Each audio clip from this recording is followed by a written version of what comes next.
So, welcome to the village board meeting of July 12th. Please join us in our pledge of allegiance. I pledge allegiance to the flag of the United States of America and to the republic for which it stands, one nation, under God, indivisible, with liberty and justice for all. Thank you. Roll call, Mrs. Thomas. Trustee Purcell. Trustee Baloo. Trustee Washington. Present. Trustee Harris Jones. Here. Trustee Heiferman. Here. Trustee Roman. President Hofeld. Here, representing staff this evening. To my left, our village manager, Napoleon Haney. To my right, our village attorney, Chris Cummings. To the audience's right, our staff members, our police chief, Denise McGrath. The minutes of June 28th, any additions or corrections, Trustee Washington? No. Trustee Harris Jones? Nothing for me. Trustee Heiferman? I have none. May I have a motion to approve the minutes, please? So moved. Second. Been moved by Trustee Washington, seconded by Trustee Harris Jones. Roll call, please. Trustee Washington. Aye. Trustee Harris Jones. Aye. Trustee Heiferman. Aye. And I also vote aye. Oh, pardon me. President Hofeld. The claims list in the amount of $1,180,638.13. Again, Trustee Washington, No. Trustee Harris Jones, Nothing for me. Trustee Heiferman. I have no questions. I have a motion to approve the claims list, please. So moved. Second. Been moved by Trustee Washington, second by Trustee Heiferman. Roll call, please. Trustee Washington. Aye. Trustee Harris Jones. Aye. Trustee Heiferman. Aye. President Hofeld. Aye. Of that $1,180,000 claims list, 5 items comprise the bulk of that. Our payment to the city of Harvey for water was $475,000. Our employees' health insurance was $240,000. Our risk management agency premium was $91,000. Payment at Thorn Creek for sanitary sewer discharge was $86,000. And ECOM, that was the police and fire dispatch, was $91,000. That amounted to $983,000 of that claims list, or 83%. Hear from the audience. We have guests this evening from South Suburban Hospital. Bashard Johnson is the president. Donnie Trotter, and I'm sorry, I don't need. Who will be the spokesperson? Come on up to the podium, please. The floor is yours.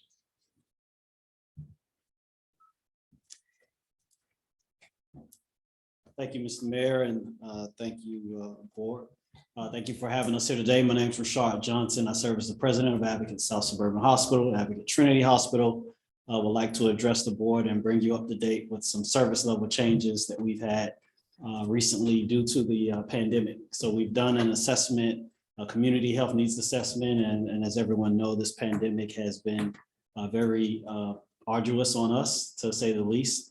And it's to wreak havoc on our community, not only the community that we serve here in South Chicagoland, but then also across the country, in particular, communities of color. And so with our community health needs assessment that we've done, there were a couple of things that really stood out to us as needing to address, and things that, quite frankly, we felt like were alarming statistics, one of which involved behavioral health. And it will be no surprise to the board that we've seen spiking numbers with behavioral health come through our emergency department, especially when you look at how elongated the pandemic has been, and some of the challenges that we've had as a people, just a whole, being able to cope with some of the different changes and quarantining, et cetera. So with that spike that we've seen in behavioral health, we know that there needs to be adjustments for us to do in terms of our care and our protocols. To that end, we announced that we are invested $20 million into an inpatient behavioral health unit at Advocate South Suburban Hospital, 27-bed unit. But then not only the inpatient unit, but then to invest in expansive outpatient services that'll involve substance abuse, different behavioral health sort of challenges that's there, not only within the hospital, but then also at our outpatient clinics, whereas it'll integrate our primary care with behavioral health specialists really dynamic situation that we feel like is much needed towards the expansion. So very well received. The date for the expansion construction, of course, we'd have to go through and get the state board to approve for the expansion of beds and the COE, CON, et cetera, that whole process. But that date will be outpatient services later on this year. And then we anticipate construction, provided that we are able to get all the necessary approvals. Construction will start in January of 2023 and sort of complete towards the latter part of 2023. Next year, we'll have that open. The second big major change that we've made based off our community health needs assessment is we've looked at our deliveries, and we've noticed a decline. As a matter of fact, when it comes to obstetrical services, we've seen a 40% decline in deliveries at South Suburban Hospital and over the last 7 years, so since 2015. It's not an anomaly compared to what we're seeing as far as the trends are concerned across the country and then across our region. Across our state, it's about 18% decline with that same time frame, and then across the country, there's about a 9% decline with the same time frame being 2015. So there are a number of reasons that we believe, and of course we've looked into it. You try to get an understanding of what's happening and what's causing this.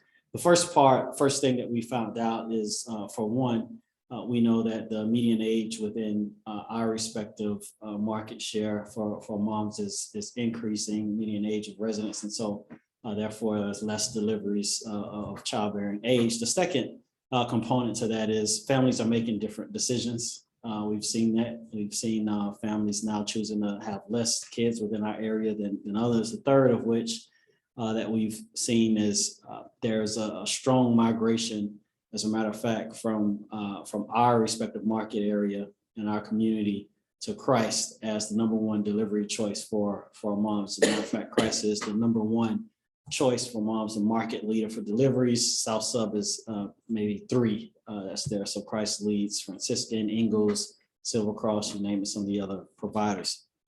One of the reasons of which is Christ is a 5-star center of excellence for maternity health. And they have all the bells and whistles, especially if you're looking at emergency services that's necessary, from a level 3 NICU to MFM services that are in-house to any of the things that mom or baby would need in the event that things go the wrong way. Recognized by U.S. News and World Report as one of the best hospitals in the country, also U.S. Weekly, top hospital in maternity care.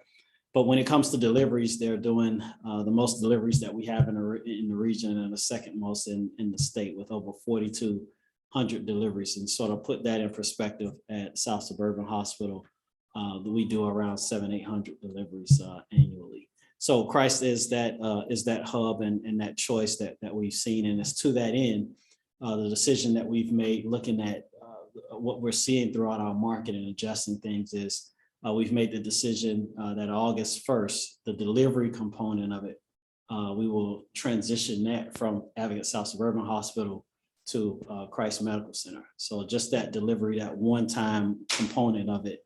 However, we're maintaining all of your prenatal obstetrical care and postpartum care, as well as the high-risk MFM care. Now, to that end, I'm a husband and father of 4, and one special needs daughter that was born premature. And so haven't experienced it myself, per se, but I've been through it with my wife, and there's about 12 or 15 or so visits that come with that prenatal care. And it's extremely critical and crucial in order to have a healthy child, if you will. And so we felt like that component of it was important to maintain. That's there. And we've already worked with partners within the community to ensure that we have continuity of care should mom decide that she doesn't want to deliver at Advocate Christ, which we know Advocate Christ to be the number one choice and the best option. However, so we do have options for mom. We also have our physicians that will be delivering their babies at Advocate Christ, so there will be continuity of care there just for that delivery component. And in the event, from a social determinants of needs standpoint, social determinants of health standpoint, if transportation becomes an issue, we have transportation concierge services to ensure that upon delivery that we can get mom and baby where they need to be et cetera. So August 1st becomes the date where the delivery really transitions. And then we'll maintain all of the prenatal care, all of the postpartum care, all of your MFM, maternal fetal medicine, high-risk services here at South Suburban Hospital moving forward. And then we will transition as well at that same time to integrate in behavioral health from an outpatient standpoint, and then start working through our construction for a long-term behavioral health aspect of it. I'll pause there and I'll open it up for any questions or any thoughts, and really appreciate you giving me the time. Does that mean our paramedic service can bring more people that require mental health treatment to your people who are more readily accepted over there? Correct. So that's the goal. The goal is for us to open up and to be a beacon of access, an access point for behavioral health services throughout our community. We know that that's a dearth right now that we have, and we're experiencing with those beds. Now, I'll be quite frank and honest, 27 beds isn't going to solve the overall solution that we have, but we feel like it's definitely a start in the right direction.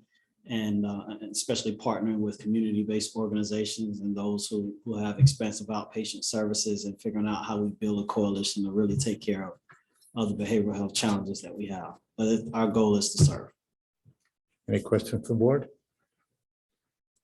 Okay. Good. Karen? My last daughter, right now I only have two, but my youngest, I delivered at South Suburban. So I'm sorry to hear that, because in my book, it was definitely 5-star. That was some time ago, but it was great. But I do applaud your efforts in behavioral health, and I think that's really needed out here in the South Suburbs. So thank you. Thank you so much. Thank you so much. Just reiterating that and echoing that, it goes back to again, our community health needs assessment and looking at the data, looking at the trends. And our goal is to serve, and everyone knows our mission is to help people live well and advocate Aurora Health. And so we pride ourselves on having our finger on the pulse of what's going on, and then being able to be nimble to bring the necessary resources to take care of the community. And this is an example of one of those where we had an ability on both sides in order to reposition our resources and do what we felt like would be in the best interest of safety and quality overall. Okay. Well, thank you very much, and you're welcome to use this forum anytime. Thank you so much. Appreciate it. Thank you for having me. Thank you. Thank you. Mrs. Thomas, the omnibus vote, please. The board is, the board is asked to pass resolution R 3117, authorizing the sale of surplus village-owned property at 2052-2066 Ridge Road and 18027 Harwood Avenue. The building at the northeast corner of Ridge Road and Harwood Avenue should be considered for redevelopment. Bidders have until 5 p.m. July 22 to submit bids for the property. The board is asked to authorize Village Manager Haney to execute a separation agreement with former Assistant Village Manager Justine Bruno, who resigned her position. The board is asked to pass ordinance M 2223, giving the Homewood Police Department authority to donate lost or stolen bicycles to Restoration Ministries in Harvey. The board is asked to authorize President Hofeld to enter into an agreement with Metro Commuter Rail that will allow village staff to operate and maintain a commuter parking lot on Park Avenue north of the Amtrak station. Board comments, Trustee Washington. Trustee Harris Jones. No comment for me. Trustee Heiferman. No comments, no questions. May I have a motion to approve the items on the consent agenda, please? So moved. Second. Been moved by Trustee Heiferman, seconded by Trustee Harris Jones. Roll call, please. Trustee Washington. Aye. Trustee Harris Jones. Aye. Trustee Heiferman. Aye. President Hofeld. Aye. The consent agenda is approved. Items under new business, item number 9, have been deferred till the next meeting. General board discussion, Trustee Washington. Trustee Harris Jones. Nothing for me. Trustee Heiferman. Nothing tonight. May I have a motion to adjourn, please? Second. It's been moved by Trustee Washington, seconded by Trustee Harris Jones. Roll call, please. Trustee Washington. Trustee Harris Jones. Aye. Trustee Hyperman. Aye. President Hobart. Aye, we stand adjourned. Thank you all.